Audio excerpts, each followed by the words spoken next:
Hello అండి. AP Kaushal update 2 అండి. ఈరోజు ఎగ్జామ్ ఎలా రాసినది చెప్తాను. ఈరోజు ఎన్రోల్ అయిన తర్వాత లాగిన్ అవుతుంది. లాగిన్ అయితే అయింది. నా కమ్యూనికేషన్ స్కిల్స్ చాలా బాగా చెప్పాను. అసలు ఏమేమి క్వశ్చన్స్ అనేది కూడా మీకు చెప్తాను. ఇవి నా ఎగ్జామ్ అండి. ఎగ్జామ్ ఏమేమి రాశాను అనేది. And dos and do nots చూడండి. ఈరోజు డూస్ అండ్ డు నాట్స్లో ఏంటి అనేది మీరు కేర్ఫుల్గా చూసుకోవచ్చు. అక్కడ క్వశ్చన్ ఉంటుంది అండ్ దట్ ఆన్సర్ కూడా ఉంటుంది. కేర్ఫుల్గా చూడండి. డూస్ అండ్ డు నాట్స్ చూసుకుంటా చదువుకుంటా వెళ్ళచ్చు. అండ్ నెక్స్ట్ ఇక్కడ గ్రేడ్స్ ఉన్నాయి కదా, ఆ గ్రేడ్స్ మనం చెప్పే దాన్ని బట్టి వస్తుందండి.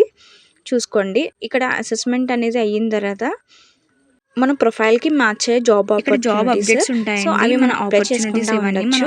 అండ్ నెక్స్ట్ వ్లాగ్లో మీకు అన్నీ చెప్తాను డీటెయిల్స్గా. నా ఎగ్జామ్ ఏంటి, నా క్వశ్చన్స్ ఏంటి, నా కమ్యూనికేషన్ స్కిల్స్ ఎలా చెప్పాను, ఏంటి గ్రేడ్స్ గురించి చెప్తాను. అసలు ఏంటి అనేది కూడా వీడియోలో.